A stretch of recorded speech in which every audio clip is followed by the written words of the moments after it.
Continuamos en el aire de FM FOL 91.9 y en duplex con FM Zapucay 100.3. Le mandamos siempre el renovado saludo a nuestro amigo Adrián Chávez, a la populosa audiencia de FM FOL. Cambiamos el mate, cambiamos la yerba. Le invitamos el primer mate al invitado, bien caliente. Bien, así me gusta. Hoy, como siempre, digamos, con la compañía de Carlos Botex. Buen día, Claudio. Buen día. Buen día a todos. ¿Cómo estás, Carlito? Como invitado, lo trajimos en realidad con una excusa, porque esta tarde, creo que en la Casa del Militante, a las 18 horas, va a haber una charla de formación política, muy necesaria en esta época. Y uno de los expositores va a ser profesor de Ciencias Económicas, maestrando en la Maestría de Políticas Públicas de la UNAM. Y como estamos hablando, como la coyuntura política lo indica, y en realidad casi la tradición de Argentina, de hablar de economía, pensamos en traer a alguien que por lo menos esté versado en economía. Entonces, haciendo esta introducción, lo presentamos a Darío Ochoa. Darío, ¿cómo estás? ¿Cómo andamos? Bien, gracias por la invitación. Bueno, esperamos que pueda servir para reflexionar un par de cosas, el mal gusto que han tenido en invitarme, digamos. No, por favor.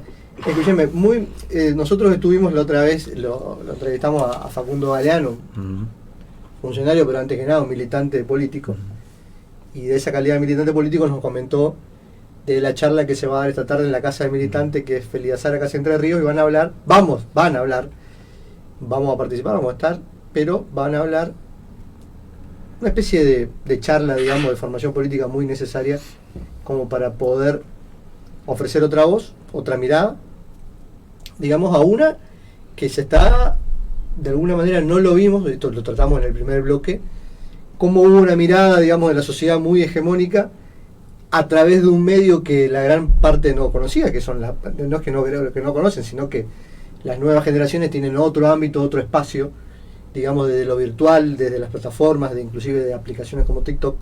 Hay un mensaje que se fue bajando cuando parece que el resto de la sociedad estábamos en otro lugar.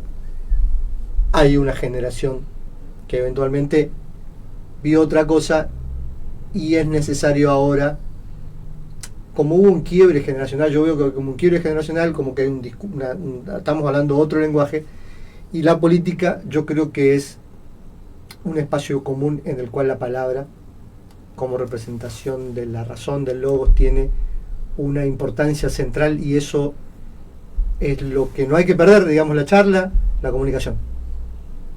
Dicho esto, contanos, Darío, cuál es la propuesta para esta tarde y después vamos a seguir. Sí, bueno, la propuesta en principio a mí no me gusta dar, soy docente, pero si hay algo que me molesta por cuestión pedagógica es la clase magistral. La idea de la clase magistral es una idea media perimida, en donde uno tiene todo el conocimiento y los demás van a sentarse pasivamente a escuchar al gurú, digamos. Y a mí me parece que no, que tiene que ver en todo caso con algo hegeliano, ¿no? Uno tiene una tesis, otros pueden tener una antítesis, y si Dios quiere y todo sale más o menos bien, si no revolean silla, terminamos en una síntesis. Entonces, si más o menos podemos abarcar esta tarde algo que tiene que ver, que a mí me obsesiona, siempre soy claro, yo soy hincha de Boca y soy peronista clásico, digamos. Sí, son las dos definiciones, hincha de Boca y peronista clásico. Entonces tengo una matriz de pensamiento que es un pensamiento económico nacional. Yo soy un nacionalista inclusivo. Yo no soy un nacionalista al estilo europeo, que es de exclusión, sino un nacionalista de inclusión. Entonces, esa es quién soy yo en términos de mi pensamiento. No siempre he pensado igual, porque, digamos, si no, sería un freezer, ¿no? Voy cambiando, voy tratando de encontrar, de perfeccionar mi pensamiento, por lo menos encontrar los puntos flacos, y las charlas como esta nos sirven a todos para tratar de reflexionar sobre una realidad que es compleja, como la que tenemos hoy, en donde a mí, por ejemplo, que tengo 36 años, hay cosas que me cuestan entender y que quiero comprender. Entonces, la charla tiene que ver con eso, con el pensamiento económico nacional, qué significó en su momento, qué significa ahora, qué va a poder significar en el futuro. Entonces, de eso va a tratar la charla, ¿no? Desde una perspectiva en la cual, para mí, De vuelta, estamos en un momento del mundo muy complejo. El general Perón decía que la única política es la política internacional. Entonces nosotros estamos determinados, y hoy más que nada sobredeterminados, por un nuevo orden internacional que está en pugna, ¿no? Como el capitalismo tiene crisis, ¿no? Que son cíclicas, crisis sistémica de 50, 60 años. Los grandes ciclos. Sí, los grandes ciclos. Hoy estamos en uno de esos, en donde tenemos en pugna nacionalismos continentales versus globalismo financiero, y eso en cada país se manifiesta de una forma distinta. Entonces nosotros vamos a tener, ¿no? El fenómeno Milei implica, como con muy malas lecturas, decir, no, Milei es similar a Bolsonaro o similar a Trump. Nada más lejano. O a Giorgia Meloni. Sí, sí. O a Marine Le Pen. Pueden ser las formas. Lo electrónico sí, digamos, Aristóteles decía que la política es ética, estética y poética. Si vos decís, bueno, la estética sí, la estética puede ser similar, ahora la ética no es la misma. Entonces, y la poética, obviamente, el nivel de Milei en términos de discurso es un retroceso, ¿no? Digamos, pensemos en grandes oradores, Alfonsín, Cristina Kirchner, anteriores como Perón, como Irigoyen hablaba bastante poco, pero sí grandes oradores, digamos, de los políticos de masa que no tienen nada que ver con Milei, ¿no? Un tipo muy limitado en esos términos, pero sí conecta con un momento político puntual de la Argentina, en donde recién escuchaba, ¿no? Un Estado más presente, y esas son las discusiones que a mí me gustan ir en contrasentido, ¿no? Más Estado, no sé si es lo mejor, y no sé si es lo peronista. Y con eso siempre digo, antes que empiecen a revolver silla, digo, la idea de que el peronismo nunca fue un estatismo. El peronismo creía que se tenía que basar en las organizaciones libres del pueblo, que eran esto, básicamente los sindicatos y la Cámara Empresarial. Era un neocorporativismo. Y en el Estado en el medio, de alguna manera, laudando, pero si vos pensás, la política económica es así, se genera riqueza, ¿no? Se establece una matriz de crecimiento y de generación de riqueza. Por ejemplo, en el peronismo, la industrialización. Sí, sí. Entonces, agregar valor sobre la producción primaria es lo que se deja a partir del 30. Uno por los cimbronazos, después por la Segunda Guerra Mundial, que corta los flujos en los cuales la Argentina se insertaba en el mundo, que era una inserción con una potencia hegemónica como Inglaterra, con la cual era complementaria, ¿está bien? Y no competidora. ¿Qué pasa a partir del 30? Ese hegemón se debilita, ¿no? Fuertemente, y hacia la Segunda Guerra Mundial se debilita definitivamente. Entonces, y a la salida de la Segunda Guerra Mundial ya ni siquiera es el hegemón, digamos, es una subsidiaria del nuevo hegemón que es Estados Unidos. Que es el Bretton Woods. Hace poco salió un libro que se llama Las batallas de Bretton Woods, y en la que cuenta las discusiones que hubo entre los economistas, que Bretton Woods, digamos, más o menos era un apeadero, o sea, ni siquiera una estación de trenes en Nueva Inglaterra, y en el cual había una casa y se iban a juntar para diseñar la nueva arquitectura financiera del mundo, saliendo todavía no salían de la Segunda Guerra Mundial, no había terminado porque fue en el año 44. Todavía. Sí, pero ya estaba cantado. Pero ya estaba cantada la derrota. Estaba cantada la derrota de la segunda potencia industrial que le estaba disputando de alguna manera la hegemonía a Inglaterra y a Estados Unidos, que era Alemania. Alemania ya estaba prácticamente derrotada. Entonces había que, teniendo en cuenta más que la guerra, por la reseña del libro, teniendo más que la guerra, teniendo en cuenta lo que pasó en el crack del 30, porque para hay que entender que en la historia del capitalismo el crack del 30 fue una crisis casi terminal del capitalismo. Entonces ellos querían evitar esos problemas. Entonces tenían que armar un nuevo tinglado para lo que iba a ser la posguerra. 44, Bretton Woods da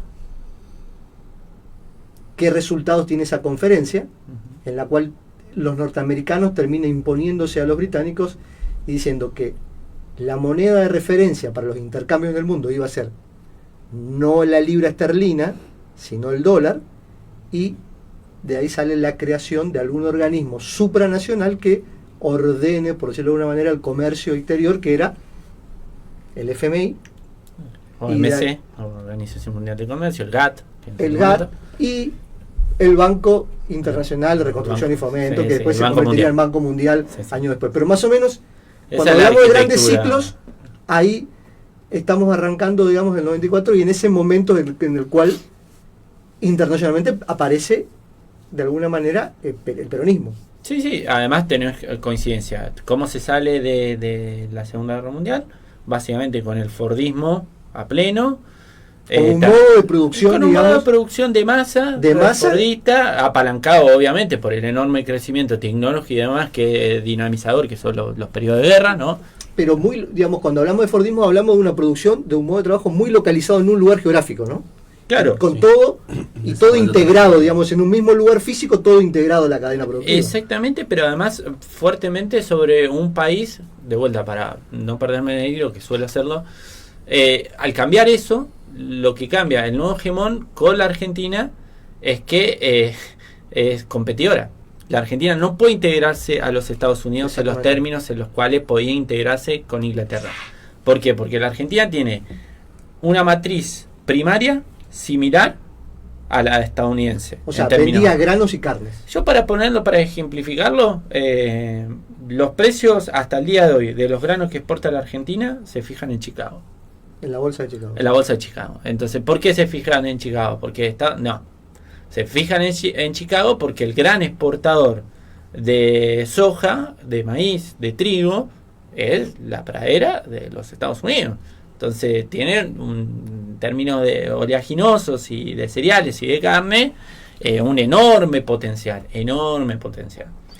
Entonces ese ciclo, ¿no? En donde el ascenso del hegemón no es complementario con vos, te va trayendo cada vez más problemas.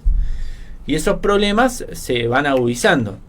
Ahora, llegamos a la etapa moderna de la Argentina. La Argentina, digamos, yo siempre digo que la Argentina salió desde el 83 para la fecha, ¿no? Con su cimbronazo, porque no logra afianzar una industrialización. La Argentina tiene 3 características fundamentales, desde el 30 hasta la fecha, hasta el 76, donde se rinde básicamente, o hasta el 83, que yo creo que el 82, que es básicamente el plano más claro donde la Argentina termina derrotada en todos los aspectos que puede ser derrotado un Estado-nación, que es en el aspecto económico primero, porque no logra industrializarse en forma completa, o sea, lucha, pelea, lo hace a través del peronismo, del frondicismo, de las dictaduras nacionalistas, lo intenta de todas las formas, pero no logra desempatar los bloques de poder que conviven hacia adentro. El bloque agroexportador, ¿no? Primarizador, y el bloque industrializador. De todo sentido, para poder ser un país grande, vos tenías que industrializarte. Tenías que concluir la tarea de industrialización. Como no la concluiste, ¿no? Llegado ya después de la última dictadura, que es antes, ¿no? En el 75 ya se abandona ese proyecto. Con el Rodrigazo, digamos. Con el Rodrigazo se abandona. Está bien, y la dictadura lo consolida ese abandono. Que es básicamente, después hay un golpe de mando que a mí me gusta mucho ensayar, que es la última dictadura militar, la última composición de la Junta, pero es para otro día, en donde vos decís, bueno, ¿qué te hereda eso? Una Argentina desestructurada, ¿no está bien? Heterogénea y extranjerizada. Y esas son las características que van a consolidarse del 76 para acá. ¿Qué quiere decir desestructurada? Que la Argentina, para producir, cada vez que crece un punto del PBI, importa 2 puntos.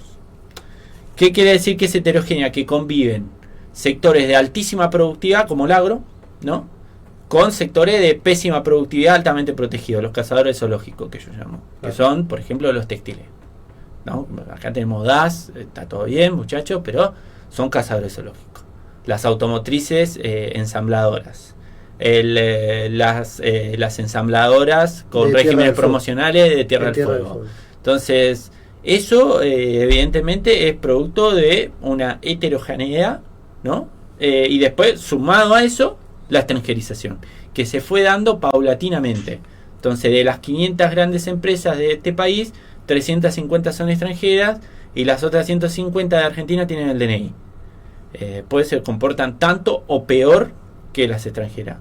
Caso paradigmático, ahora que está de moda, el fallo de Burford Capital sobre YPF, tiene que ver con Eskenazi, un supuesto argentino, ¿no?, que era dueño del Banco de Santa Cruz, que se intentó la argentinización en un buen diagnóstico con Néstor Kirchner y se comportó peor que Repsol.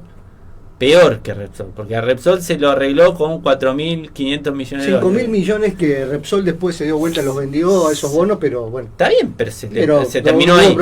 Se comportó peor que los yanquis, que los españoles. Y fue a darle a un fondo. Bueno, eso tiene que ver con otro aspecto que les podemos sumar ahora, que es la degradación de la clase política. La clase política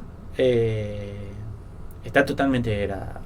Digamos, para mí el periodo 2003-2013 es un periodo excepcional de que en ese momento, el 2002-2003, cualquier colectivo nos sacaba del pozo, se logró consolidar una matriz, se intentó cambiar algunas cosas, se recuperaron activos estratégicos y al final se quedó sin nafta. Porque yo creo que se perdió cierto norte, o se cansó la dirigencia, o la dirigente se cansó en su momento, porque había dos cuadros excepcionales y después por debajo bastante mediocre, y se cansaron y no lograron generar una alternativa, una alternancia a la altura de la circunstancia, porque después ideológicamente se empezó a hacer neoliberalismo progresista del 2013 en adelante, y eso nos trajo ahora a una deslegitimación de la política por desubicada, para que la gente lo entienda. O sea, hablan de cosas que no tienen absolutamente nada que ver con la necesidad de la gente. Eso me vuelve una reflexión de Perón, que decía que para conducir al pueblo hay que venir del pueblo. Entonces la hija de un colectivero puede conducir al pueblo, todo lo demás no puede conducir al pueblo. ¿Por qué? Porque empiezan a hablar de cosas que no tienen nada que ver. En especial, yo siempre lo cristalizo en el PJ Capital.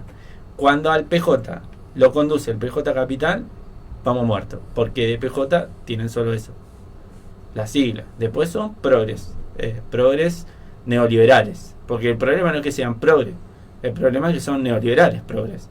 Entonces, ¿qué hacen? La maniobra de distracción en el pensamiento político. Sí. ¿Cuál es la maniobra de distracción? 2013. ¿Qué hace Néstor Kirchner cuando pierde? Dice, perdimos por no profundizar en el 2009. Entonces vamos a profundizar las conquistas sociales. Asignación universal, el este, el otro.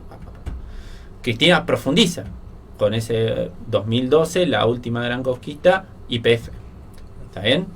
Y ahí, a FJP, todos los activos que vos ponés en, digamos, la vitrina de lo que hizo el kirchnerismo bien, se da en ese periodo, 2003-2013. Y después nos hizo el entrismo progresista. ¿Y qué empezamos a discutir? Cuestiones de género, de minorías, si hablamos con la sí. Bueno, todo que estamos todos de acuerdo, está todo bien, pero si nos ocupamos la mayoría. Entonces, ¿qué decía Perón? Un gobierno es un gobierno de mayoría, con respeto a la minoría, pero un gobierno de mayoría. Y para comprender qué quiere la mayoría, hay que venir de las mayorías. Entonces, entender qué pasa por la cabeza de nuestros dirigidos, si nosotros queremos verlo así. Ser dirigentes. Si querés ser dirigente, tenés que entender qué piensa lo dirigido. Entonces, ¿qué piensa lo dirigido en términos concretos? Que el Estado no sirve para nada. Porque hay un yerro importante entre la cosmovisión peronista y la cosmovisión progresista liberal o neoliberal. El peronismo, ¿no?, cree que hay tres momentos en la economía, que es la generación de la riqueza, la distribución de la riqueza y la redistribución de la riqueza.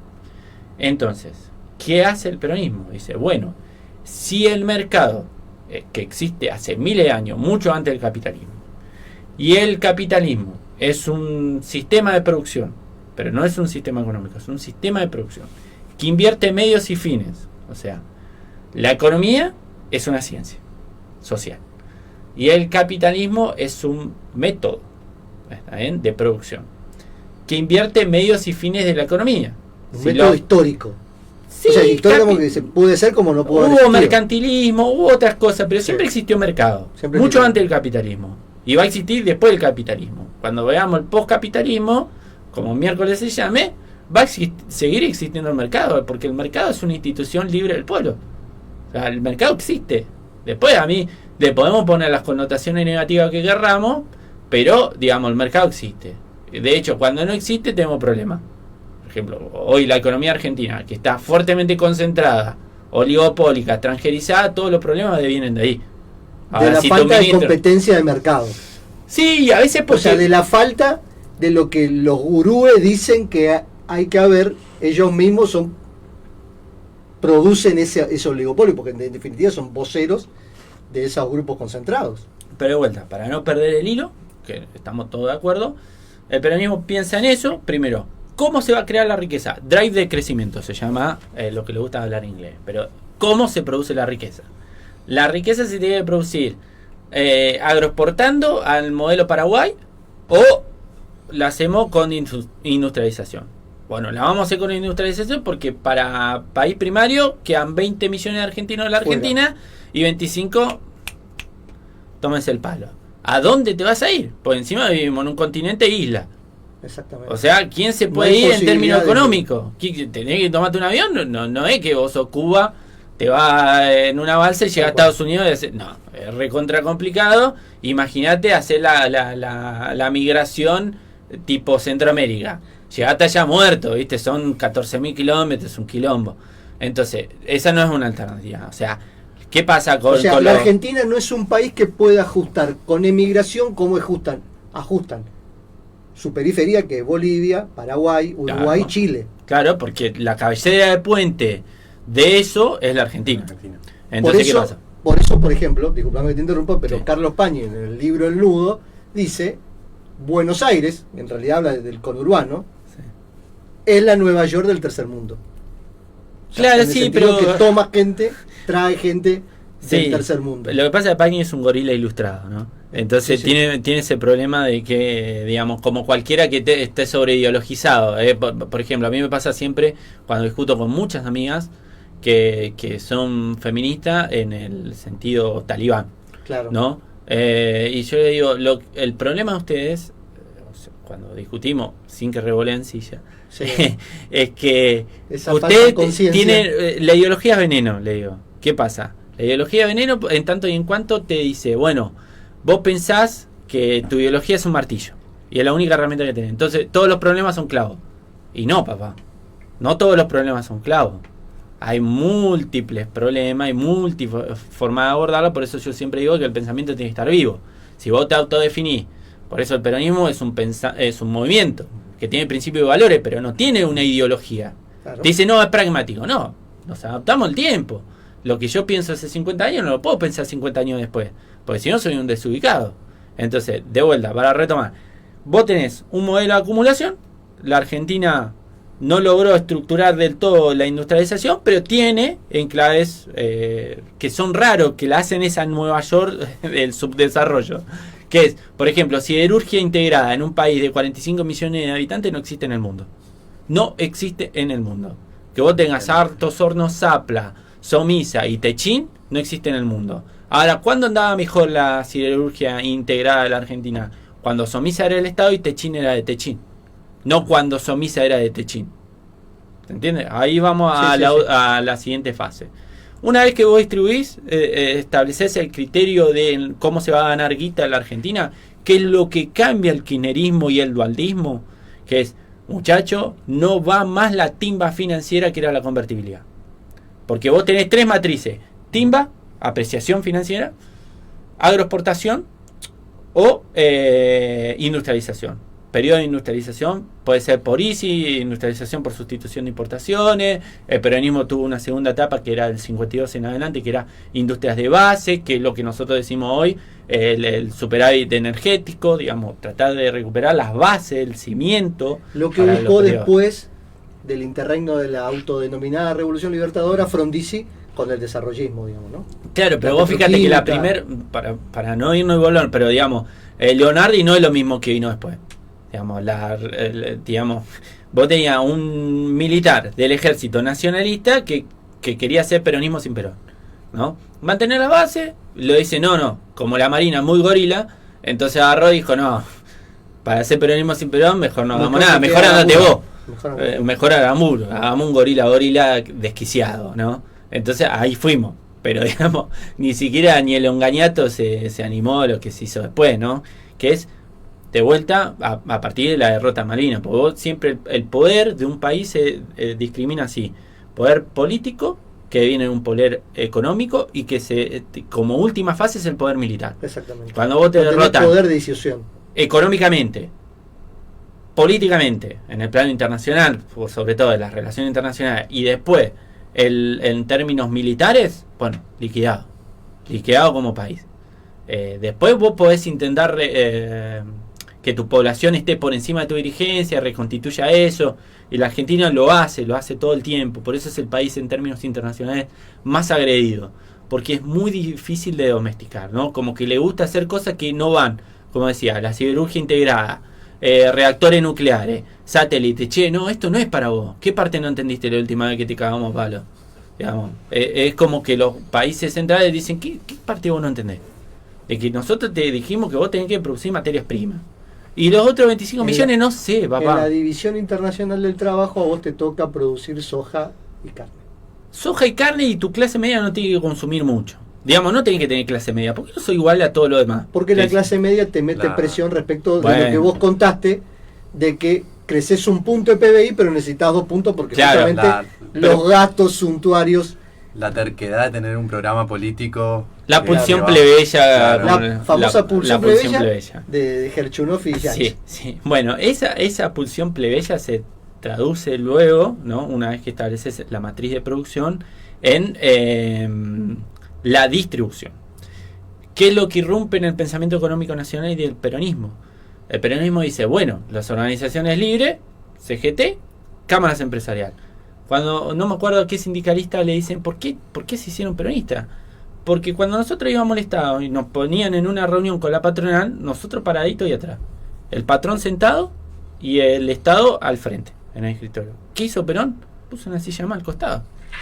Y dejamos de mirar para abajo cada vez que pedíamos algo, sino que exigíamos algo. Entonces, esa conciencia está ahí. ¿Está ahí? Que arranca con el primer gobierno, si se quiere, democrático real, que es el de Irigoyen, atravesado de sus contradicciones. A ver, Irigoyen emprende las 2 más terribles represiones, ¿no? que tiene historia obrera argentina, la Patagonia Rebelde y Krieger Bacena. Digamos, esas dos represiones tremendas, ¿no? Que es una larga tradición radical la de reprimir cuando la cosa se le pone fiera. Así inauguró su gobierno de la Rúa, desalojando los tiros del puente Belgrano que estaban cortando. Y así inauguró su reforma constitucional Gerardo Morales, reprimiendo también. Sí, no, los cadáveres humeantes de la tablada de Alfonsín, o el 2001 también de la Rúa. La larga tradición radical de que cuando las cosas no me salen, pelo lo fierro. Digamos, de demócrata, los radicales tienen declaraciones. Después, reforma previsional en el 2017. Sí, digamos, demócrata, honesto y demás, es una operación de prensa. Pero independientemente de eso, yo le reconozco al radicalismo en su momento, cuando era un verdadero jugador de la política, no ahora el jugador que está ahí, digamos, como el viejo ídolo, viste, que fue una gloria, pero vos decís, che, papi, si querés hacer un favor al club, retirate. Está todo bien, pero digamos, hacer el favor al club. Deja de opinar de fútbol. Claro, no, retirate, no entre, viste, no ocupe un espacio en el banco, te estamos pagando el contrato, ya está. El mecanismo primario de esa creación de riqueza es la distribución. Eso es salario, precios. Salario, precios. Entonces, ¿qué pasa? Cuando vos no lográs disciplinar a través de la distribución a los sectores económicos, terminás apelando a la redistribución. ¿Qué pasa cuando vos apelás a la redistribución? Terminás, mayormente el Estado no tiene una capacidad al pormenor, ¿no? Para eso. Entonces termina siendo más Estado, más ineficiente y más bobo. Entonces, eso no es del todo sano. ¿Cómo debería ser para mí un pensamiento económico nacional, ¿no? Porque Perón lo establecía muy bien. Dice, la economía nunca es libre.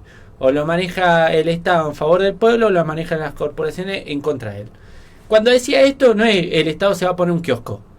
No. Ni el Estado va a ser de servicios. Claro, el mercado en tu barrio. Le va a decir, no, mira, los sectores estratégicos los manejo yo, ¿Qué quiere decir sector estratégico? Insumo difundido que hacen la neutralización. Y administración de comercio exterior. O sea, ¿cuáles son los insumos difundidos? IAPI. A ver, yo le pregunto a usted, ¿cuál es el insumo difundido de la economía? El más presente. El combustible. Para proceder. Voy a decir La combustible. Acá el compañero. El alimento. Está bien, yo le voy a decir que ninguno de esos dos. El dólar. Ah, bueno. El Hoy- dólar es el insumo difundido Es lo que más nos falta. importante de la economía argentina. Entonces, eso lo sabía en su momento Perón, que decía, ¿alguien ha visto un dólar? ¿Alguien vio un dólar? Nadie había visto un dólar. ¿Por qué? Porque el comercio exterior se administraba a través del Estado. Entonces, lo que hay que hacer primero es que el Estado intervenga donde tiene que intervenir y en lo demás no tiene que intervenir. Que es la prédica Milei, pero por lo bruto. Dice, no, que el Estado no intervenga en nada. No, papá, si el Estado no interviene en nada, terminamos todos nosotros matándonos entre nosotros. Exactamente. Porque no hay ley. Entonces, dentro de la ley todo, fuera de la ley nada. Ahora, una de las leyes del mercado es que los oligopolios y los monopolios no deben existir. Entonces, yo soy más capitalista y más mercadista de lo que es mi ley, siendo peronista. ¿Por qué? Porque el insumo difundido que tengo que administrar sí o sí, en términos monopólicos, es el comercio exterior. Porque el Estado es el garante final de todos los pagos al exterior. ¿Se entiende? Entonces, Sí. para eso vos tenés que administrar el comercio exterior. Por eso la Argentina se endeuda y mucha de esa deuda termina formando activos en el extranjero, digamos, ¿no? Claro, porque el ciclo que arranca en el 76 es un ciclo de apreciación, endeudamiento y destrucción. Y se setea, se tocan pisos intolerables y se vuelve a salir, pero Claro. después, y cada vez se consolidan niveles de pobreza más altos, más altos, En más la altos. salida de cada crisis Más El- difícil, tenés más un difícil. nivel de tenés un pobreza. nivel de pobreza mucho más alto que el que tuviste anteriormente. Más Vos difícil fíjate de que revertir. Alfonsín, De cuando exclusión, entra, digamos, más que de pobreza, directamente de exclusión. cuando Alfonsín arranca su gobierno, digamos, cuando termina la hiperinflación, consolida una pobreza del 20%. El kirchnerismo, después de haber tocado 60% a la salida de la convertibilidad, la pobreza, deja un gobierno con 25-28% de pobreza. A pesar de eso, todavía pesar- 5 puntos más de lo que fue Alfonsín. Claro, porque ¿qué te pasó en el medio? Esa es la Viste, única- Alfonsín, Sí, sí. extranjerización y desestructuración, que se fueron profundizando, y primarización. ¿Está bien? Entonces, ¿qué pasó con la Argentina? Se primarizó, se desestructuró y se extranjerizó más, cada vez más. Y eso implicó que obviamente los niveles de consolidación de pobreza se hicieran más grandes. ¿Por qué? Porque la convertibilidad te perdía competitividad. ¿Por qué lado? Si bien te sirvió estabilizar, yo no soy un fanático de las herramientas. Vos decís, che, mañana querés hacer un pare con una canasta de moneda y una convertibilidad, una caja de conversión para bajar los niveles de 100 a 30 para un año, y no sé, vamos a estudiarlo, no lo veo mal. Ahora, lo que sí, tenés que salir de eso, porque si no termina con una desocupación de 25 puntos. Exacto. ¿Se entiende? Y no hay modelo que resista eso. Y por último, eso, los mecanismos redistributivos del Estado tienen que ver con justamente un Estado inteligente que intervenga en qué cosa. Primero, la administración del comercio exterior con el insumo difundido. Vos tenés que capturar el insumo difundido, que son los dólares. Porque vos tenés ese problema. Al no estar integrado, cada vez que creces, te deteriora tu balanza comercial. Entonces, cada dólar tiene que ser para importar los bienes de capital, pero no para incorporar bienes intermedios. Tenés que tratar de sustituir e ir de vuelta, como vamos a estados continentales, a cadena de valor con el gran player que vos tenés acá al lado, que es Brasil. Y con un nuevo orden internacional, que son los BRICS. Con un hegemón con el cual sos complementario, que es China. Que es China, que es India y que es Brasil. Ambos tres que pueden ser complementarios con la Argentina. Porque, a ver, Argentina dice, no, compite con Brasil en algunos rubros primarios. Trigo le seguimos vendiendo. Como le seguimos vendiendo a Venezuela, como le seguimos vendiendo a Chile, como le seguimos vendiendo a Perú. O sea, en nuestra región, nosotros garantizamos la seguridad alimentaria. ¿Está bien? Además, nosotros vamos a tener combustible abundante. También para el sector agrario, para terminar de integrar, lo que te falta, fertilizante. ¿Cómo se hace el fertilizante? Con gas. Entonces, ¿qué otro insumo difundido tienen que tener bajo control estatal que es oligopólico o monopólico? La energía.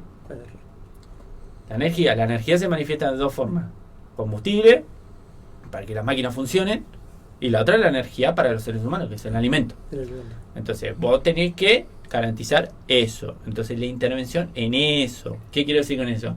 Gran deflexión de este gobierno, Vicentín. Ahí arranca la hecatombe. Exactamente. Digamos, ahí arranca el Cuando- modelo de debilidad. Cuando un juez de primera instancia al encargado de las relaciones exteriores del país, comandante en jefe de las Fuerzas Armadas, le dice: señor, usted está sacando una causa, usted si quiere nacionaliza, usted va a sacar una causa judicial y la va a llevar a mano del Ejecutivo, eso está prohibido por la Constitución. Sí, ahí estuvo mal encarado porque lo que... Porque, digámoslo también, porque hay un elefante acá en el estudio y no lo podemos decir, porque son peronistas de capital. Claro, son PJ... Son progres... Hablan del neo. interior como una cosa, Sí, pero además de un desconocimiento de de un decir, desconocimiento. La expropiación, ¿no es cierto? ahí correspondía una expropiación. Correspondía que si vos querías... A ver, meterte en un concurso está mal. El juez tenía razón, Sí. ¿no? Yo voy a decir algo polémico. Lorenzetti, que es un empleado de Vicentín, le dieron el flanco para que el tipo procediera como procedió. Vos no podés meterte en un concurso. En todo caso, vos podés hacer con toda legitimidad una ley de expropiación y expropiar la empresa, capitalizar la deuda que te tiene y pagar la indemnización que corresponde, porque nosotros, en nuestra constitución, en nuestro orden jurídico, tenemos que indemnizar las expropiaciones por utilidad pública. Entonces vos decís, bueno, miren, me deben 300 palos, 1500 del concurso, vamos a lo de Renova, que tuviste Renova, una empresa que una venta ficticia, le pago los productores pequeños, pongo la tarasca que le tengo que poner, para lograr también que los tipos estén contentos, y avanzar. Y lo que diga Clarín, porta 3 cuernos. Igual lo va a decir. Igual lo va a decir. Bueno, pero el inmovilismo, no supe, no quise, no pude. Perfecto alumno de Alfonsín. Ahí estamos. Digamos, no supe, no quise, no pude.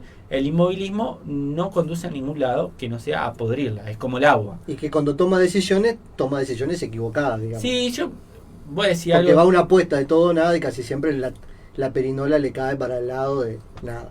Bueno, y teniendo en cuenta eso, digamos, ahí está el mecanismo redistributivo. ¿Por qué? Porque vos podés fijar tarifas, también precios internos de los alimentos y precios del transporte si vos manejás los recursos. Lo que no va más es la patria subsidiada. ¿Qué quiere decir la patria subsidiada? Yo siempre lo clarifico así. Nosotros en el 2015 estábamos discutiendo, los subsidios se están yendo al cuerno, lo cual era cierto.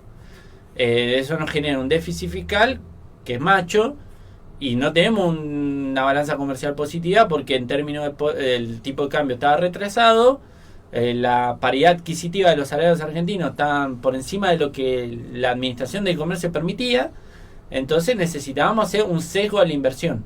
¿Qué era un sesgo a la inversión? Era, muchachos, vayan al mecanismo distributivo a conseguir lo que le estamos dando por el mecanismo redistributivo. Y nosotros vayamos a los fierros puro y duro. ¿Qué quiere decir? El Estado, de vuelta, recuperando a través de YPF, por ejemplo, política en combustible. Administrando mejor el comercio internacional. No con las retenciones que nos puso Lustó y nos puso el país de sombrero.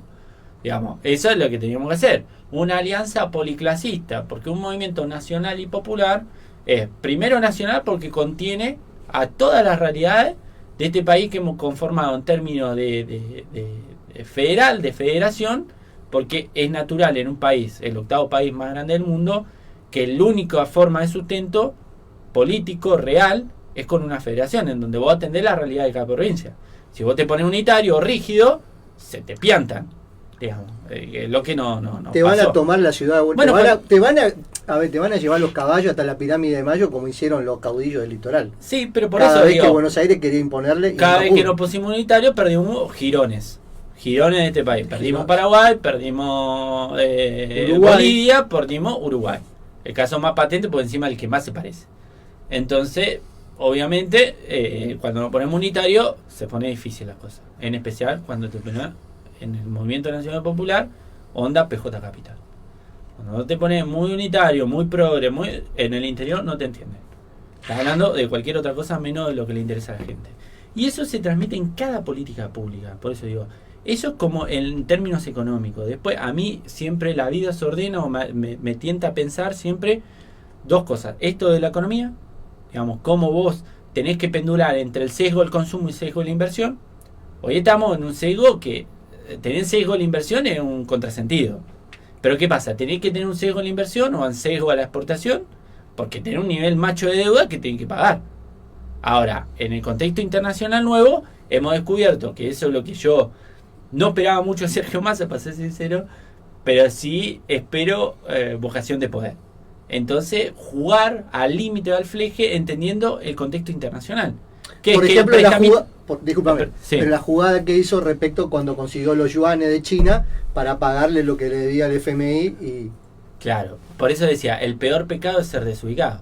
Si vos seguís pensando bajo la matriz en que, como Alberto Fernández, que pensaba que era el acuerdo con el fondo o la muerte, bueno, si vos jugás lo que te dice el fondo, es la muerte, seguro. Ver, con un dato que me parece, a ver si corregime si me estoy equivocando, vos no podés hablar de la pesada herencia de Macri cuando vos mismo firmaste el acuerdo y legitimaste toda esa deuda. Sí, pero vos podés decir, che, miren muchachos, en su momento, ser muy claro, por eso es ética, estética y política. Entonces vos decías, che, miren muchachos, acá el acuerdo con el fondo, cadena nacional, ¿no? Cadena nacional, después con la pauta vos disciplinás absolutamente a todos los medios de comunicación y le decís, miren muchachos, acá ustedes me comunican quién es el responsable del endeudamiento y yo voy a aclarar que vamos a firmar esta porquería, ¿está bien? Como también firmó Néstor Kirchner. Y hacía exactamente lo que está haciendo más ahora. Que decía, sí. No, pero no estás haciendo ajustes. Sí. Voy a hacer el ajuste, quédate tranquilo. Y va juntando los dólares que se lo hacía juntar a Alfonso Prat Gay. No a Camilo Cienfuegos. A los dólares para pagarle al fondo. No bajaba Prat Gay de Sierra Maestra barbudo a juntar dólares bolsillando latifundista.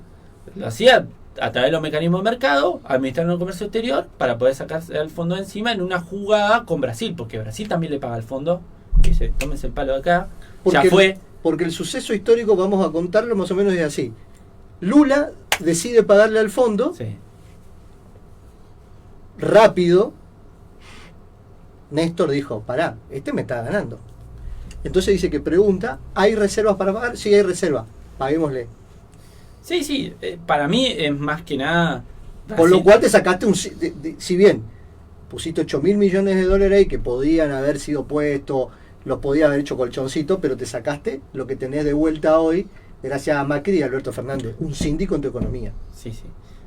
Yo soy un poco más, en eso sí, digamos, un poquito más pudiente con Alberto, porque en el sentido de que él no trajo el fondo. Entonces, si no, nosotros... profundizamos un video que estaba viendo ayer en donde la gente piensa que fue Alberto el que contrajo la deuda, y la verdad es que no. Alberto no fue el que contrajo la deuda, el kirchnerismo no fue el que contrajo la deuda, Massa no contrajo la deuda, el único que contrajo la deuda es Macri, por un objetivo geopolítico y un objetivo económico. Primero, ir a la timba financiera, lograr rápidos rendimientos para determinados sectores de la economía. Nada pasa por error. Primero, córtenla con la inocencia como pueblo. Decía Perón que nosotros somos un país muy politizado, pero con escasa cultura política. Dicen que mucha de esa plata, que digamos de los 40.000 millones que le presta el FMI, primero que ya le había prestado, le venía prestando, digamos, el sector privado internacional le venía prestando a la Argentina. ¿Por qué? Porque la Argentina lo que hizo, digamos, en el único gobierno de Macri fue, bajó mucho lo que era la presión fiscal, bajó muchos impuestos, pero seguía con un topeo de gasto muy alto, y entonces ese déficit lo que hizo fue a tomar deuda. Es como que en una casa trabajen los dos, ¿no? En la pareja, y entonces le dice el tipo, mira, dice, ¿sabes qué? Quédate en casa. No, pero mira que con nosotros necesitamos laburar los dos. Seas tonta. Pagamos, tomamos deuda. Sí, bueno, eso... Entonces eso fue más o menos lo que hizo.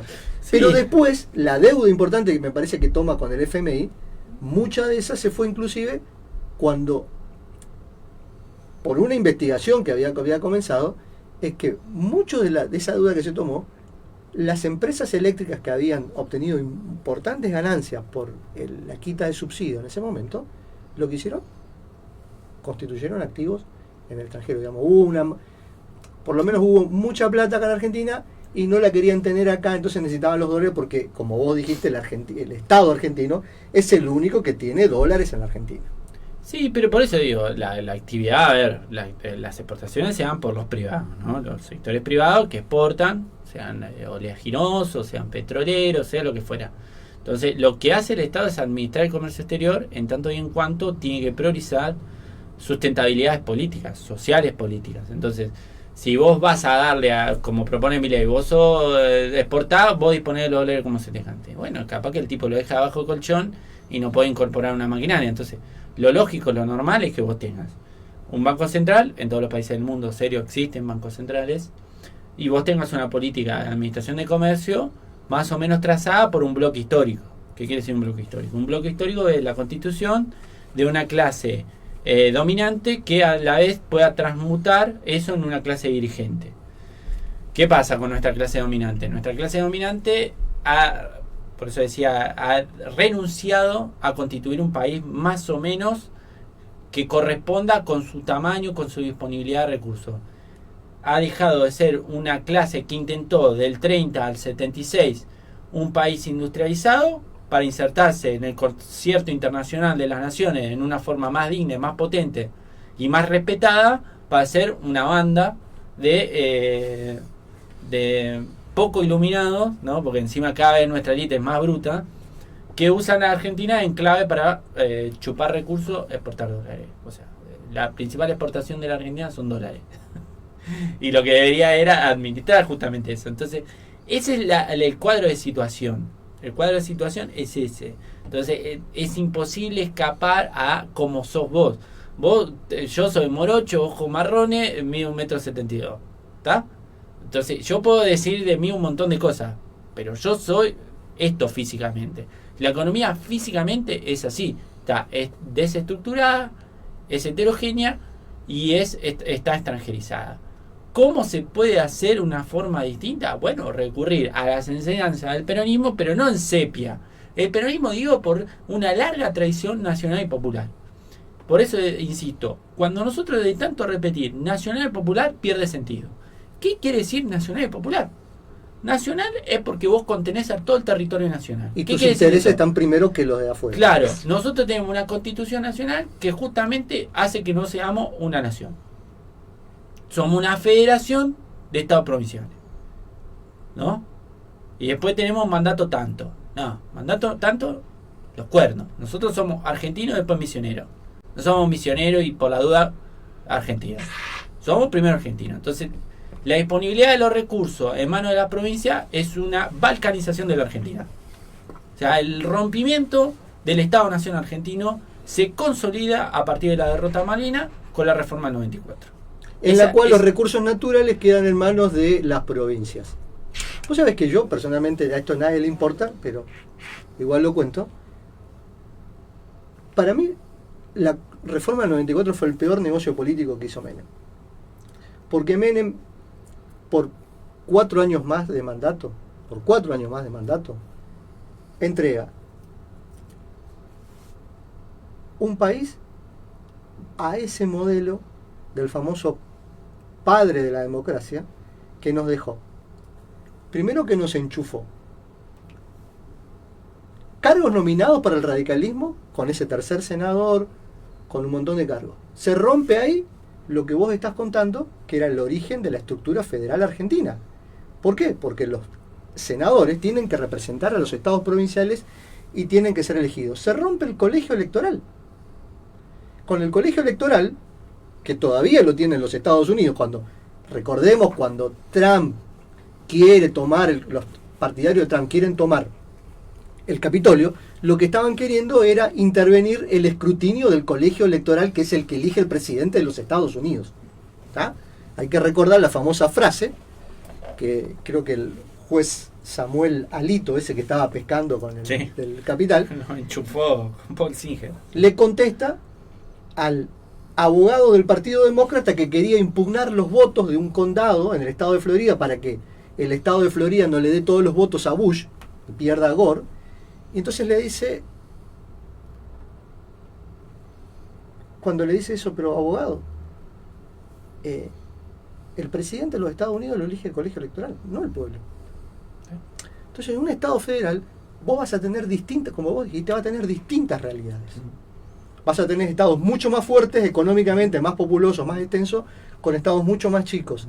Y la manera de igualar esas asimetrías es justamente a través de esta representación que es el Senado, que te da el Senado, que le da a la provincia como integrante, no al pueblo de la provincia, sino a la provincia, al Estado provincial, como intereses al permanentes de Estado la como sociedad. interés permanente, y el colegio electoral es una derivación lógica de esa misma elección.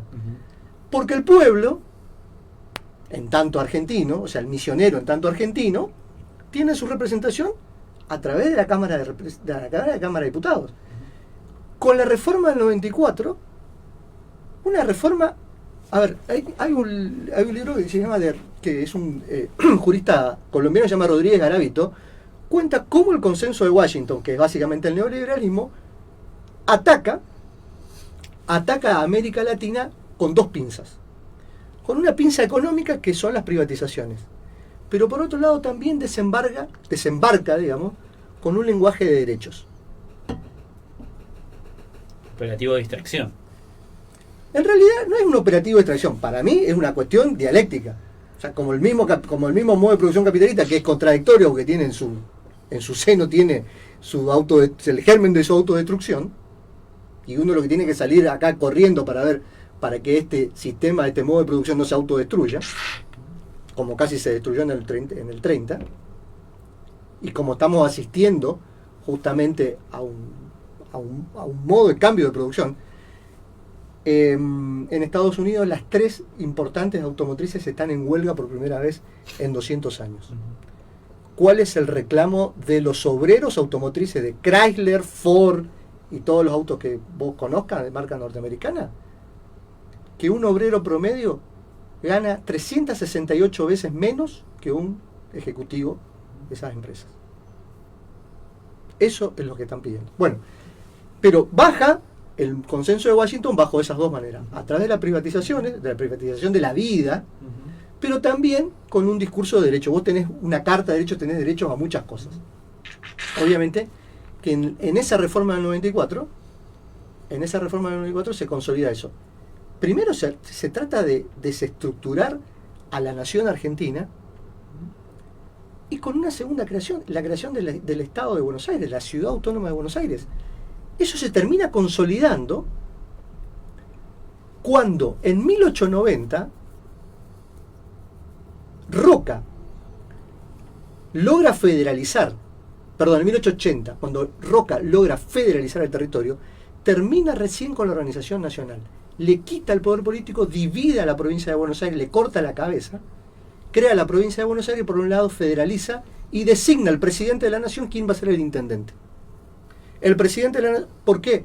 Porque por una cuestión histórica, las autoridades nacionales no pueden ser huésped de la ciudad de Buenos Aires.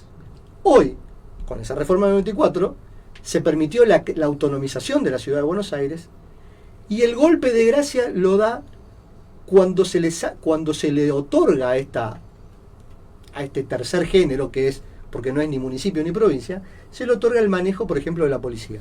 Lo que ya complica, que en el cual el presidente de la nación, a través del ministro del Interior, manejaba la Policía Federal, ahora ni siquiera la puede manejar la Policía Federal. ¿Cuál es el resultado? Que la vicepresidenta un día se baja de su auto, quiere subir a su departamento, y un tipo aparece y le pone una pistola en la cabeza. Hoy por hoy es imposible pensar, y esto lo vemos, con lo que vos dijiste, que tengamos un presidente del Interior. Un presidente del Interior va a ser una persona sumamente condicionada por factores, pero por factores directamente políticos, por factores ni siquiera institucionales. No va a poder manejar no va a poder ni siquiera mantener su propia seguridad. O va a chocar su fuerza de seguridad con la fuerza de seguridad local. Somos el único país que no tiene una capital. Porque el distrito de Columbia, de Washington DC, está bajo jurisdicción. Está bajo jurisdicción del presidente. Bajo jurisdicción federal. ¿Qué quiere decir? Es un Estado que está creado de forma tal que no tenga un tamaño lo suficientemente grande para entorpecer al Estado donde está. Exactamente. Pero a su vez está bajo la jurisdicción federal. Hay un defecto que tiene Washington DC, que no tiene el nuestro, que está lejos de las grandes mayorías. Entonces, ¿Qué pasa cuando vos estás lejos? La clásica Alfonsín Se de arma la mudarse a caja. Viedma. Se arma la caja. Claro, me voy a Viedma, los De quilombos que pasan en la matanza a mí ni me Brasil. tocan, o no siento el cimbronazo de que la cosa se está pudriendo. Claro. Entonces, o en Brasil, tal cual. Pero de vuelta, tiene que ver con eso. Primero perdemos la capacidad de cohesionar en términos nacionales. Yo escuchaba al Criminal de Mendoza, que ahora va a ser el gobernador, diciendo algo que en cualquier otro momento de la historia hubiese sido causal De de traición de juicio la paz. político, subversión y llevado en cana a un cuartel militar por animarse a decir que pensaba el Mendoxit, o sea, independizar Brexit. Mendoza de la Argentina. Creo que hay un partido Eh, político. Sí, bueno, eso hubiese sido causal de la intervención federal de la provincia, la destitución del gobernador que estuviera en ejercicio, el encarcelamiento del diputado, primero el desafuero y encarcelamiento del diputado, pero acá no pasa nada. ¿Por qué? Porque de vuelta tenemos una configuración a partir de una democracia derrotada. Nace derrotada de la derrota de Malvinas y sigue derrotada en el plano económico, político, cultural, militar. Entonces, ¿qué hay que hacer? ¿Qué me parece a mí que estamos tocando el fondo de la olla de la representación política clásica? Si el kirchnerismo significó la reivindicación de un pensamiento peronista que creía que podía, porque tampoco hizo transformaciones de fondo. ¿Por qué? Porque no estaban dadas las condiciones para hacer las transformaciones de fondo. Pero sí fue, de vuelta, poner a la producción como forma de ganar guita en un país. En ese sentido, el kirchnerismo deja un bagaje cultural y un activo cultural de a los que, por ejemplo, yo tengo 36 años y sé que la política puede transformar la realidad. Porque Ahora, lo viviste. claro, ahora ¿qué nos Un- pasa con los pibes? Un pibe de 25, No vivió esto, vivió 8 años para el traste. Es la primera vez en nuestra historia que perdemos 6 años consecutivos poder adquisitivo de los salarios remunerados en blanco. Entonces, obviamente que hay un descontento. Sumado a una matriz global que es complicada, que el trabajo fordista en el cual estamos seteados nosotros, con derechos, vacaciones, no está pasando, con un hegemón que, a diferencia de, por ejemplo, los Estados Unidos, posterior salida de la Segunda Guerra Mundial, hacía del estado de bienestar y del poder adquisitivo de los salarios una bandera para refrenar al otro monstruo, que era el socialismo, digamos, el comunismo soviético. Se cae eso, el consenso de Washington, precarización laboral, pérdida del poder adquisitivo de los salarios, hiperconcentración oligárquica de los ingresos, como está pasando en Estados Exactamente. Unidos. Ahora, ¿qué pasa? En Estados Unidos eso se por ejemplo, cuando pasó algo similar, los Henry Ford, ¿no? y toda la gente de la industria automotriz le pide a Roosevelt que mande la Guardia Nacional a reprimir, algo que hizo, por ejemplo, Irigoyen, a reprimir a los talleres, cuando fue la última gran huelga, de las compañías de autos, ¿no? De fabricación de autos. ¿Qué hace Roosevelt? Manda a la Guardia Nacional, pero para ponerse enfrente a los rompehuelgas que había a los mandado. esquiroles. Claro, que habían mandado para romper la huelga de los obreros. Entonces, obviamente, son síntomas de época. ¿Qué tiene que hacer la Argentina? Primero, leer el contexto internacional. Los estados-nación tienen que reconstituirse. Nosotros tenemos que ir a una reforma constitucional, se quiera o no, se va a hacer antes o después. Pero el cimbronazo que se viene es un cimbronazo jodido. Jodido en el sentido de que lo vas a sentir, lo quieras o no. ¿Estás a tiempo de no sentirlo gravemente? Sí. Voten a quien quieran. A mí me parece que hay una mínima chance de poder transitar más o menos ordenado el cambio de paradigma con Sergio Massa a que si viene Milei. Bueno, si viene Milei, prepárense para un cimbronazo copado. Ya, Rápido. yo que la provincia empiezo a mirar cómo se imprimen patacones, porque la cosa se viene jodida. Hay 3 provincias que están filtrando, que hay 3 provincias que ya están viendo la impresión de patacones. Volvamos a tocar temas constitucionales, ¿no? Volvamos a tocar temas constitucionales.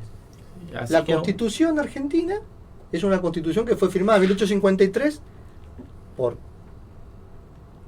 12 provincias, 12 provincias, no mucho más que eso, a excepción del Estado de Buenos Aires. El Estado de Buenos Aires recién se incorpora al proceso constituyente en 1860, después de la secesión de Buenos Aires. Después de la secesión de Buenos Aires, bueno. Pero antes, Buenos Aires, antes de incorporarse a la Confederación Argentina, tiene una comisión revisora de la Constitución que se había sancionado en Santa Fe. De la comisión revisora participa un importante constitucionalista que tuvo la Argentina, que fue Domingo Faustino Sarmiento, ¿no? Que cuando le decían, sí, pero vos no sos abogado, dice, no, yo soy doctor de la Universidad de Michigan. Decía, yo soy un doctor montonero, así como todos estos montoneros que se hacen llamar generales, yo también soy constitucionalista. Tenía los textos de Estori, bueno.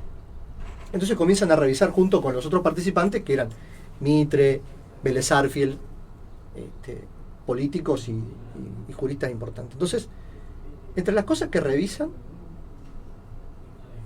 para integrarse a la federación, fue justamente se reservan algo, que su banco provincial va a emitir papel moneda.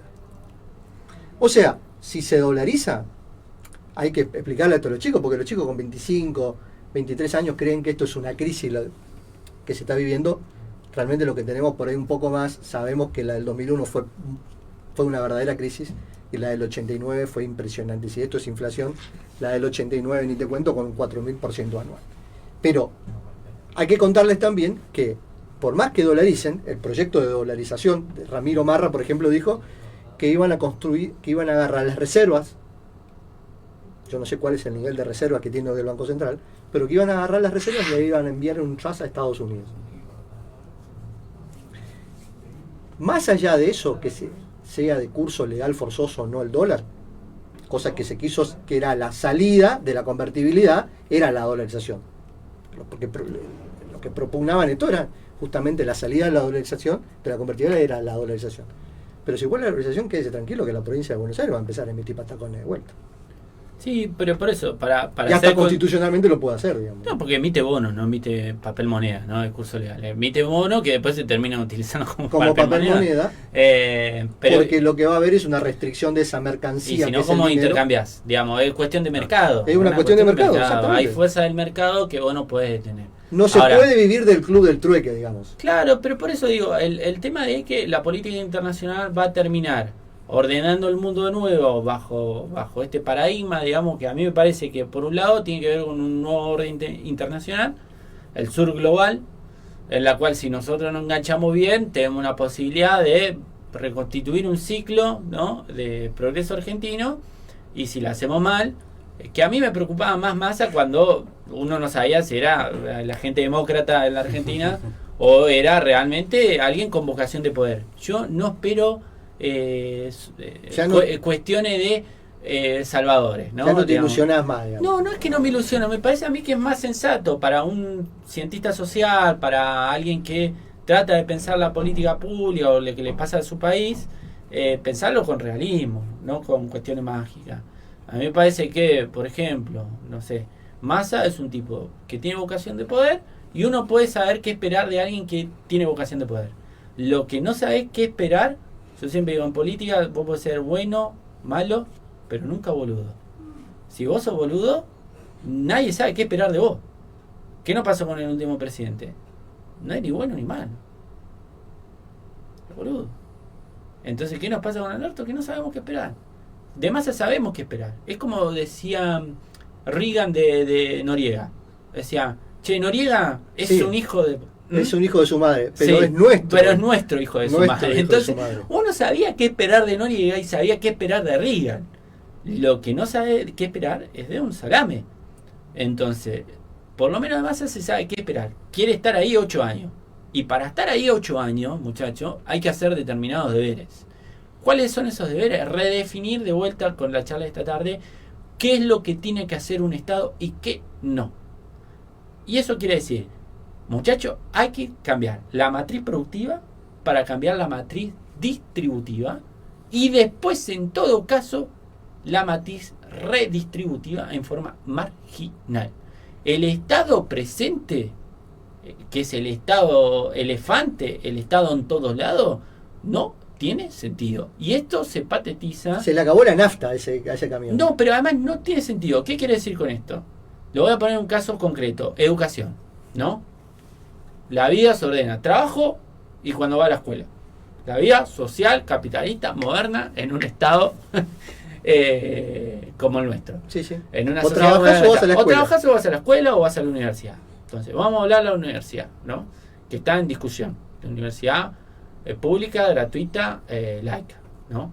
Bueno, primero ya venimos una derrota, que la universidad está atomizada. La universidad como institución, ¿qué quiere decir atomizada? Quiere decir, primero, que en el sector estatal está atomizada, cada uno hace lo que se le canta, ¿no? No hay un gobierno central de las universidades en el mal sentido de autonomía. Cada decano, cada rector hace lo que se le canta, sin contralor ninguno. Segundo, la CONEU también hace lo que se le canta, sin quien le ponga la guita, autoriza una carrera o no autoriza una carrera. Después está el curro de la educación privada, en donde tienen patente de corso, por ejemplo, la formación docente. Para poner un caso, ¿no? Vos tenés 40 años del Estado formando profesores en ciencia económica acá a una cuadra y media. Y después, los señores del SPEM, con guita pública, con la mía, con la tuya, contribuyente, diría una streamer, abren el Pedro Goyena, con la plata de todos nosotros, un profesorado exactamente igual. ¿Para qué? ¿Hacen falta? ¿Se hizo un estudio de vacancia? No, porque nosotros vamos a poner plata en este sector. Hacemos otra. Hace poco se entrevistaron a unas chicas de una carrera de humanidades que no encontraban trabajo porque no tenían especificidad. A ver, ¿qué pasa? ¿Qué se busca con eso? La carrera creo que se cerró. Primero, no se cuida funcionariado militante, como acá lo tenía, como Facu, por ejemplo. Primero, hay que tener funcionariado militante. ¿Qué quiere decir esto? Vos tenés que cuidar la guita del Estado. ¿Está bien? No es cuestión de tengo ya y la quemo, ¿no? Eso es problema de incentivo y de la matriz de conducción política. Entonces, vos tenés el SPEM, ¿no? Que agarra guita del Estado y hace lo que se le canta con esa guita. Crea horas, crea cargo, crea lo que se le canta. Ahora, como vos no conocés al pueblo y no conducís al pueblo, porque no lo conocés, no conocés su realidad, creaste el profesorado en ciencia económica en el Pedro Goyena, que no se necesita, pero cuando vos querés abrir un neni, no hay guita para abrir un neni. Y en el último año, 3.000 pibes tuvieron que incorporarse a los nenis privados pagando una cuota, ¿está bien? Porque no hay nenis públicos. Y después se preguntan por qué votan a Milei. Ahí hay más o menos Estado. Hay más Estado, pero mal.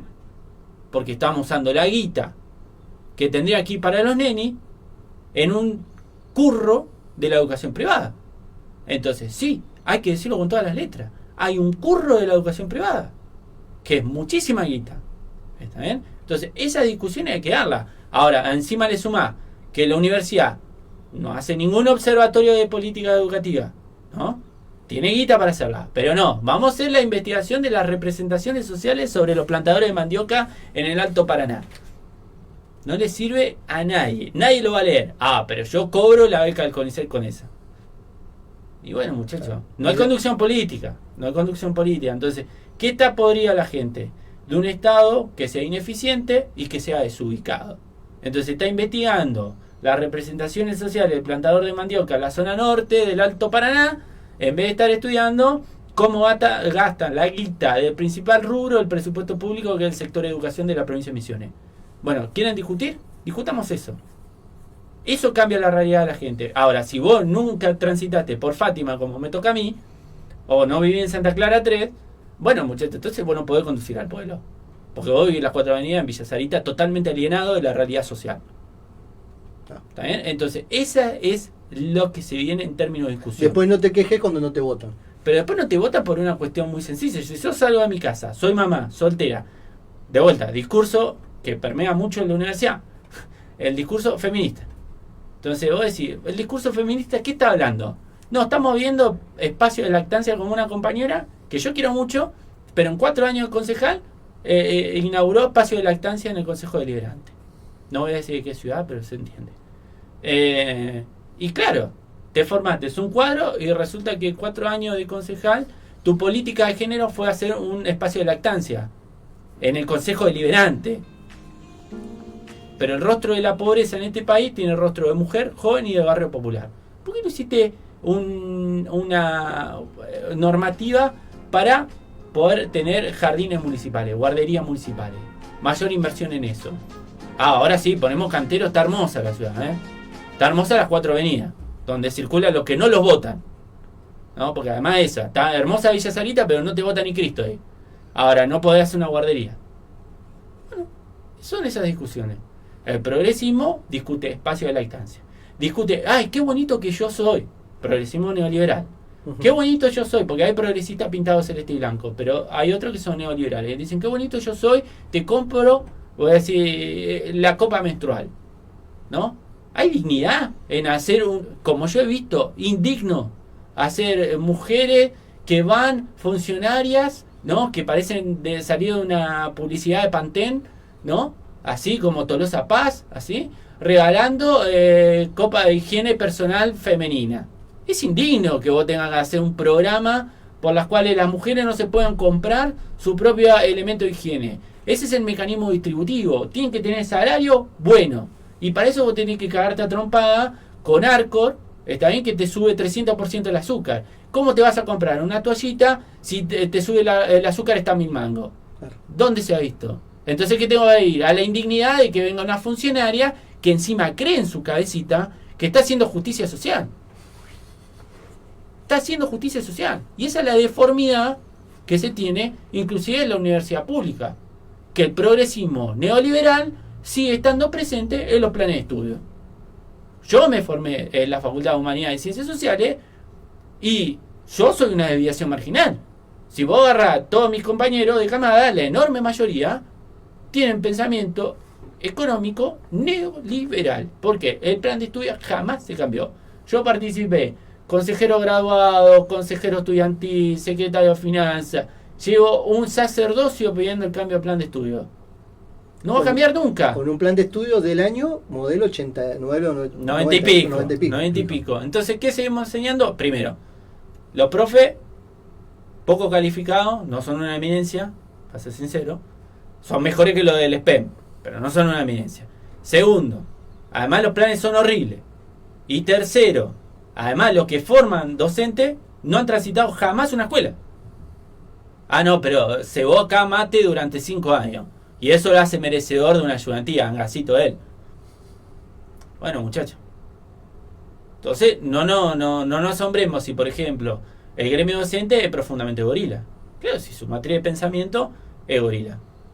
La clásica, tiene el bolsillo en una clase y la cabeza en otra. Porque tiene que ver con algo sociológico, si se quiere, que es los marcos de referencia y los marcos de pertenencia.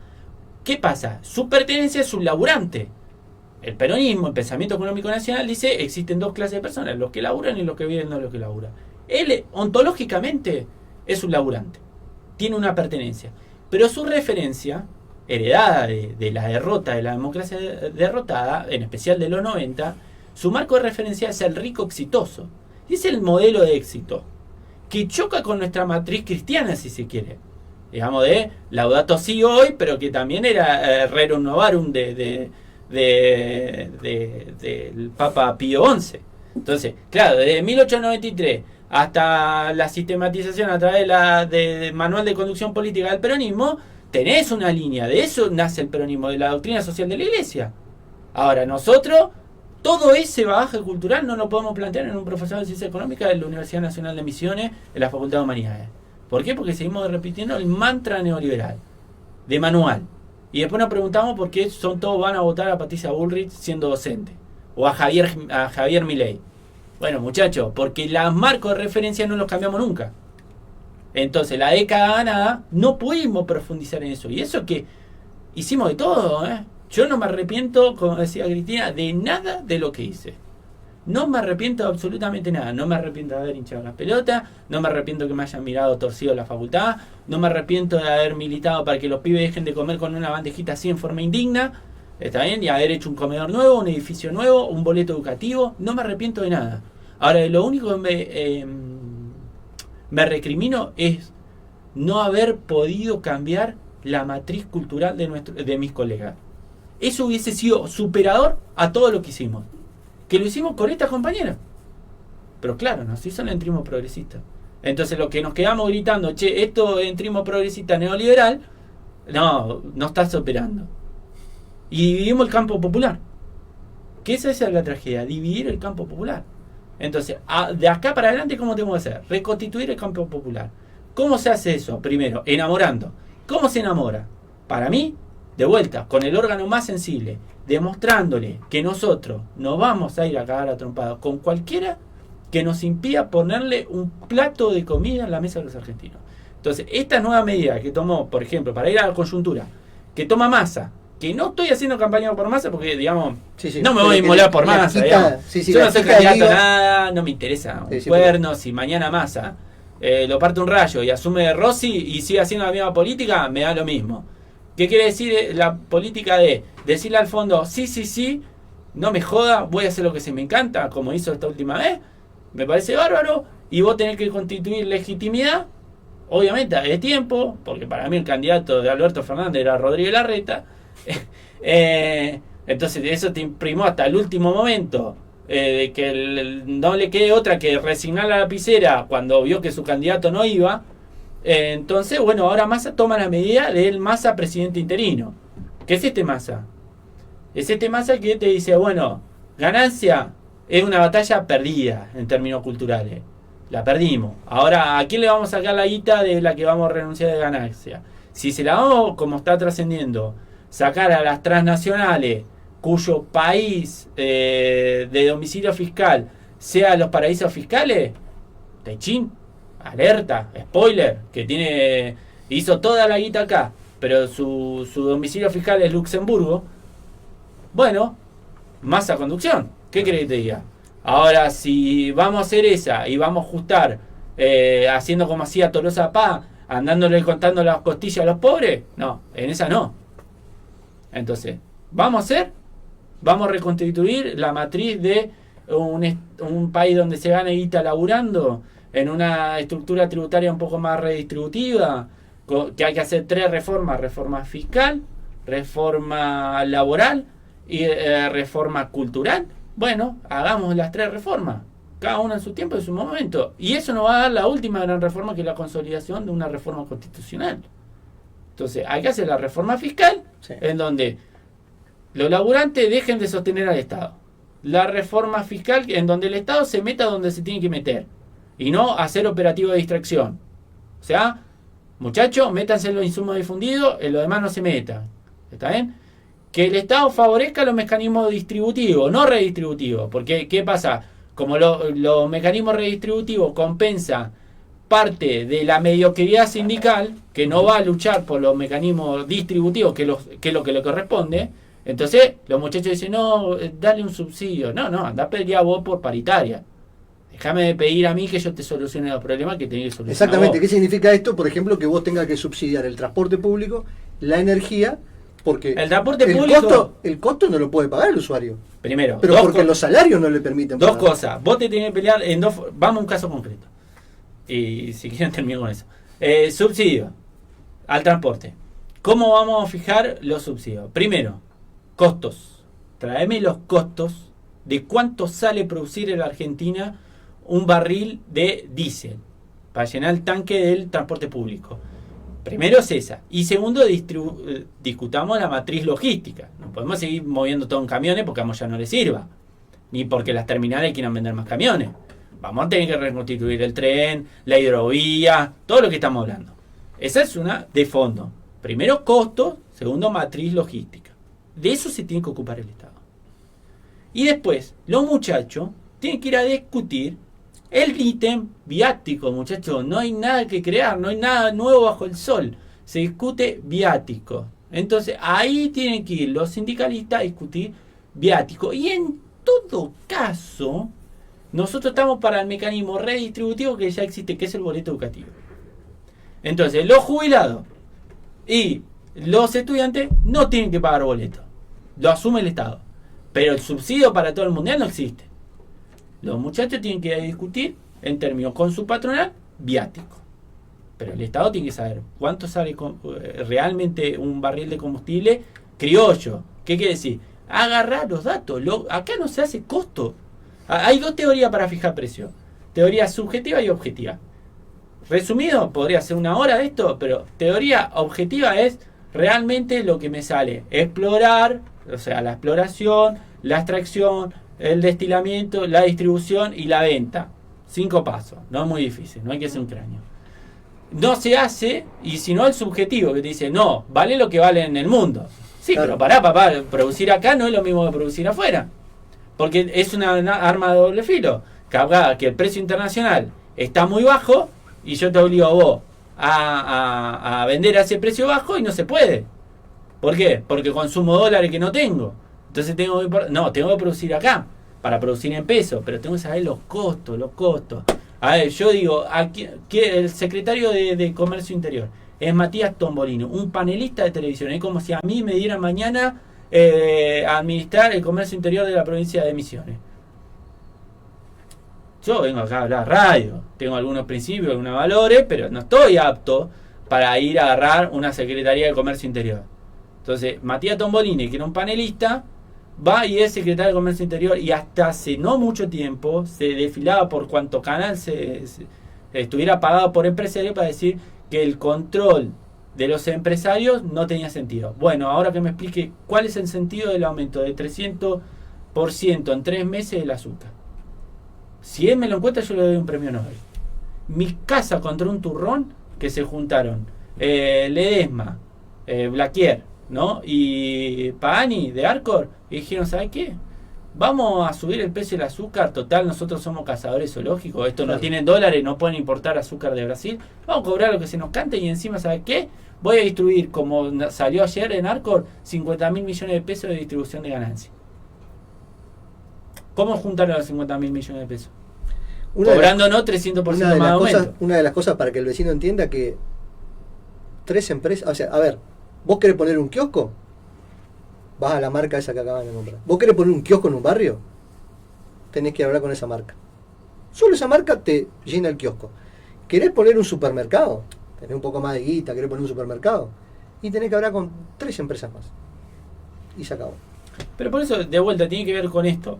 ¿Eso qué significa? Una economía sumamente concentrada, con formadores de precios que van a lo que cree mi compañero respecto de cuál es el insumo más difundido, el alimento. Entonces, cualquier aumento salarial, cualquier mejora que haya en la redistribución del salario, va a ser captado. Ahora, ¿cómo por 3 empresas como captaron el IFE. Claro, pero por eso te digo, por ejemplo, ahora, ¿cómo vos solucionás? Vos decís, Darío, si yo voy y me pongo a la salida a lo moreno, a sentarme ahí y decirme, papá, tráeme los cotos, no te acomodo la tasa de ganancia y cobrar más allá, y no, eso no. Porque el tipo se termina acostumbrando a que le da más margen en el premium, menos margen en el selectivo y negociar el básico. Pero la ganancia relativa total sobre el capital es cada vez más grande. Nada más que el mecanismo cambió. ¿Cuál es la otra de disciplinar los precios? Administrar el comercio exterior. Se hacen los jairos. Trae azúcar de Brasil. Se acabó el problema. Pero vos tenés que tener dólares. Tenés que tener poder de fuego, digamos. Claro, poder de fuego, porque mira, las ideas son muy convincentes cuando vos tenés 2 cosas. Una buena idea y una capacidad coercitiva. La idea, por ejemplo, de disciplinar el precio del azúcar con 60.000, 70.000 millones de dólares en la espalda, es muy persuasiva.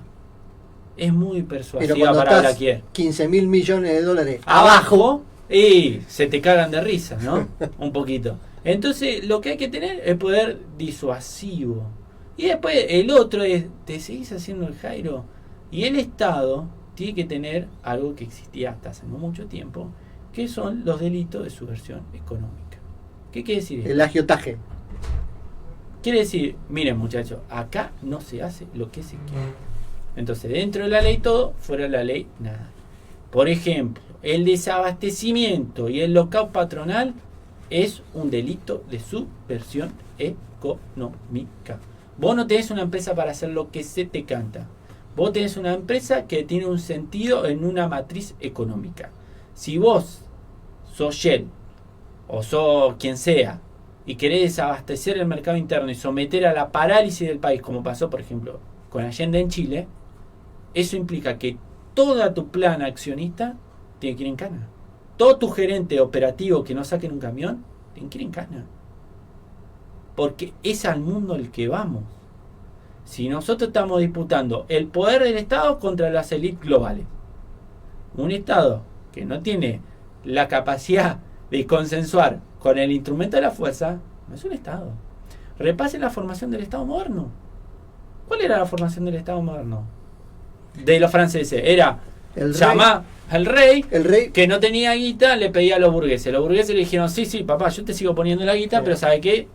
Trae legitimidad.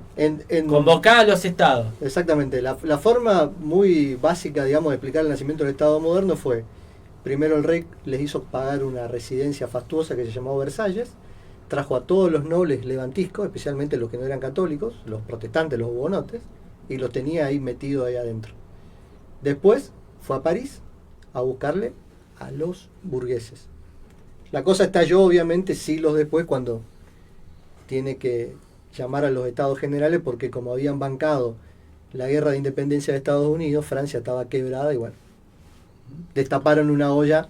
Pero además, vos fíjate, hasta la fecha los tipos le hacen el entrismo. Y dicen, sí, nosotros te pagamos los impuestos, pero convertí la asamblea de estamento en asamblea general. Se ponen 2-2, porque eran 3 estamentos.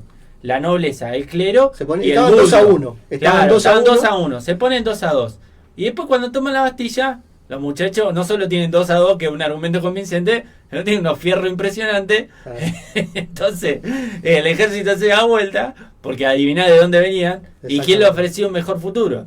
Y con los burgueses tenían mejor futuro que con la nobleza, porque por lo menos tenían los fierros, y tenían mando. Entonces, al final del día, son fierros. Los fierros no me refiero a andar enchumbado por ahí. Estoy diciendo fierro en términos económicos.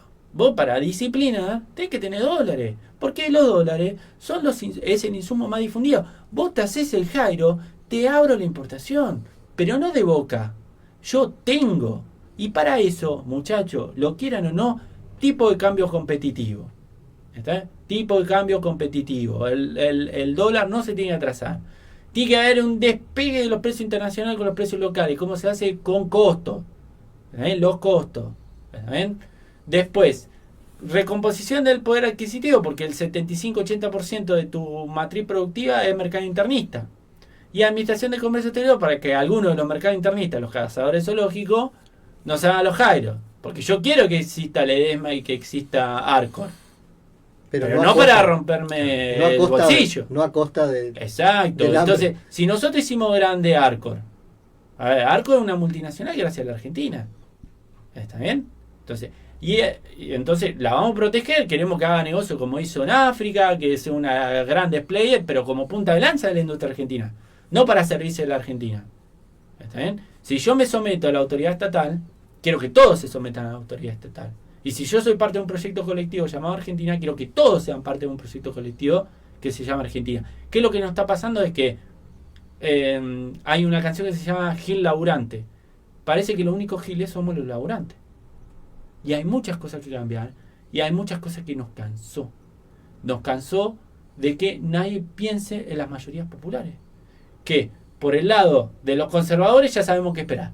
Exactamente. ¿No? Y del lado de nuestros compañeros, algunos se confundieron y se hicieron progres neoliberales. Y empezaron a discutir la agenda de las élites. Un diputado, que es un problema. Un diputado radical. Para ir cerrando. Gorizurdos. Goridiestro y gorizurdo, como yo lo llamo. Un amigo que invitamos, un diputado radical, que en mandato cumplido, en un momento nos pregunta, esto fue al aire, ¿no? ¿En qué momento el peronismo dejó de representar a la mayoría para representar a la minoría? Tengo que reconocer que tiró varias chicanas, todas se las contesté. La única que no pude fue esa. Y pasamos, ¿no es cierto? Bien lo decía Darío, de Patria Corporaciones a discutir la derecha o qué tan derecha era supuestamente las corporaciones. Sí, pero yo creo que nosotros lo perdimos en el 2013 de vuelta. No tengo ningún problema con la agenda de minoría. A mí las agendas de minoría me parece que un gobierno es un gobierno de mayoría con respeto a la minoría. Entonces, ¿qué se tiene que hacer? Respetar a la minoría, pero no la bandera principal de un gobierno de mayoría. Entonces, cuando nosotros en el 2013 entramos en la fase cómoda, ¿no? De decir, bueno, que yo entiendo, somos todos seres humanos, Digamos, yo no hago impugnaciones personales, me parece a mí que hay que entender también la psique de alguien sometido a la presión del poder, ¿no? Entonces hay momentos que vos decís, bueno, ya está, listo. A mí me pasaba acá, en Humanidades.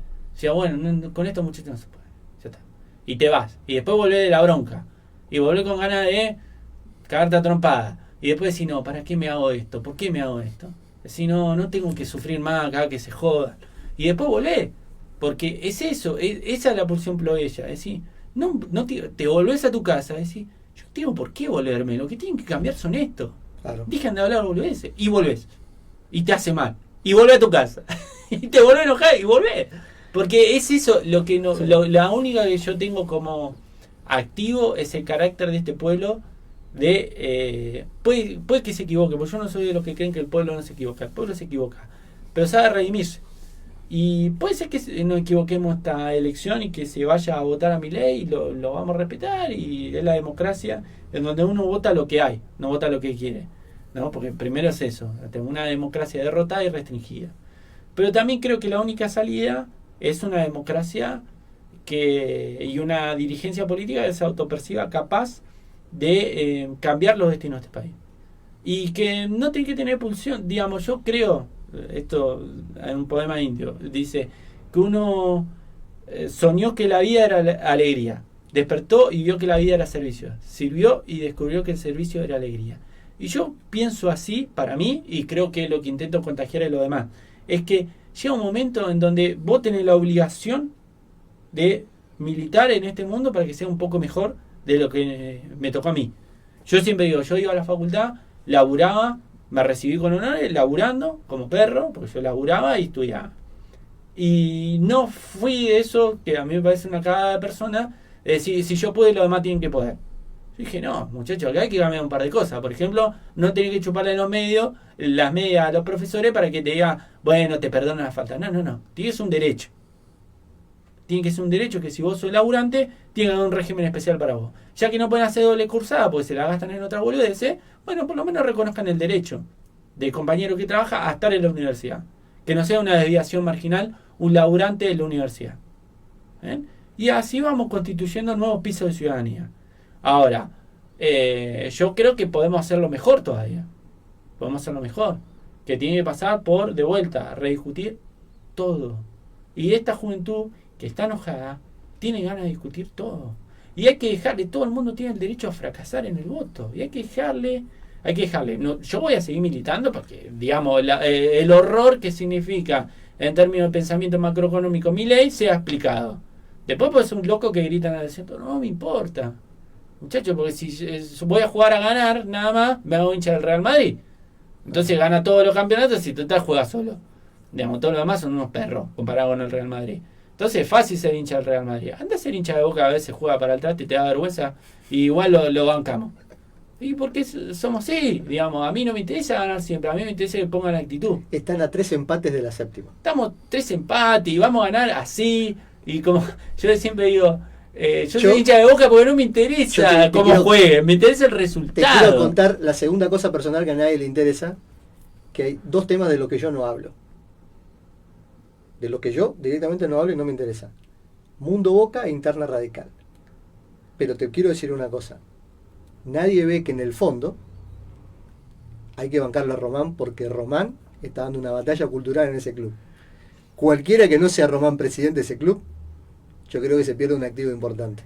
Sí, por eso digo, me parece... Traicionando mis propios principios, sí, pero por el bien de la patria. Así que vamos a ir terminando con esta entrevista. La verdad que muy buena, excelente. De vuelta a la charla. Sí. A ver, esto fue, si esta charla le pareció buena, compañero, vamos a viralizar este video. Ha nacido nuestro Guillermo Moreno local. No. Te quiero saludar, de ver. La próxima que vengas, Darío, te voy a regalar el casco de Leónidas, ¿no? Bueno. ¿Está? Y como 300 vamos a aguantar a todos los persas, ¿no? Y especialmente a Nabucodonosor o a Codonosor. Dice que había un dirigente del PJ, dirigente del sur de la tercera sección electoral, ¿no? El Loma, que fue intendente de Loma. Entonces le decían, estaba Nabucodonosor. Nabucodonosor era un persa que le hablaba en griego a los persas, ¿no? Le hablaba en griego a los persas. Y entonces a este le decían Codonosur Nabuco, porque le hablaba en pedo a los mersas. Entonces, bueno, con esto, y la verdad que la próxima, Darío, te vamos a invitar, si no tenés problema, te vamos a seguir invitando, es necesario hablar de la coyuntura política y que haya otra voz, alguien que le conteste a por lo menos este ruido que existe, ¿no? Yo creo que la claridad del concepto me parece que estuvo bien. Yo entendí todo de esto, me pareció excelente. Y te lo digo acá de frente, hay muchas cosas que te voy a robar.